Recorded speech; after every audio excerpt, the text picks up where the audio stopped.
Assalamualaikum warahmatullahi wabarakatuh.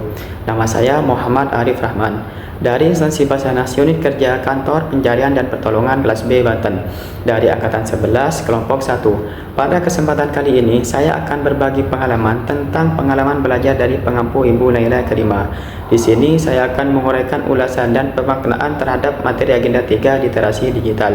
Materi literasi digital mencakup pemahaman dan kemampuan penting dalam menggunakan teknologi dan informasi digital secara cerdas dan tanggung jawab.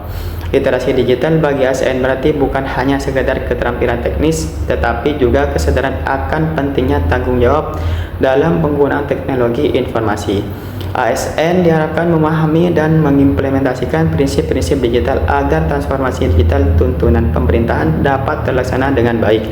Dengan literasi digital yang baik, ASN dapat meningkatkan kualitas dan kecepatan pelayanan publik, melindungi data dan informasi dari risiko disalahgunakan, mengedepankan komunikasi yang efektif dan etis dalam interaksi digital, mendukung terwujudnya pemerintahan digital yang adaptif dan akuntabel.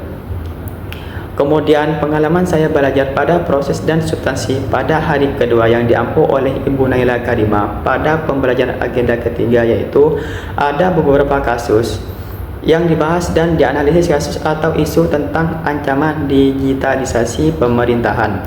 Di antaranya yang pertama, serangan ransomware di Pusat Data Nasional. Yang kedua, penjarahan rumah DPR dan Menteri Keuangan. Dan yang ketiga, BSSN deteksi laman instansi pemerintah yang masih rentan disisipi judi online. Yang pertama, serangan ransomware di Pusat Nasional.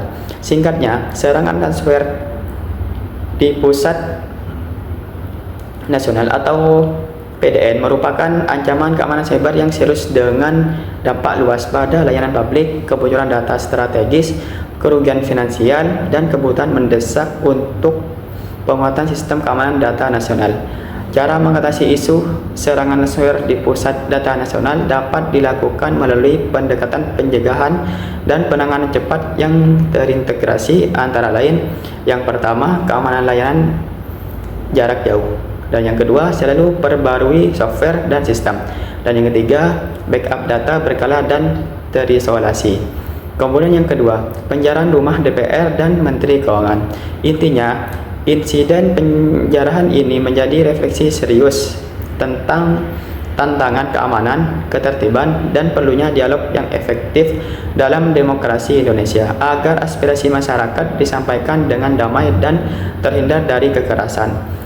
Beberapa langkah strategis yang diarahkan pada pengamanan, penegakan hukum, dan pencegahan ketegangan sosial, antara lain yang pertama, edukasi dan dialog sosial. Yang kedua, pengembalian barang hasil penjarahan. Dan yang ketiga, penanganan media dan informasi, dan lain-lainnya. Dan yang ketiga, BSSN deteksi laman instansi pemerintah yang masih rentan disisipi judi online.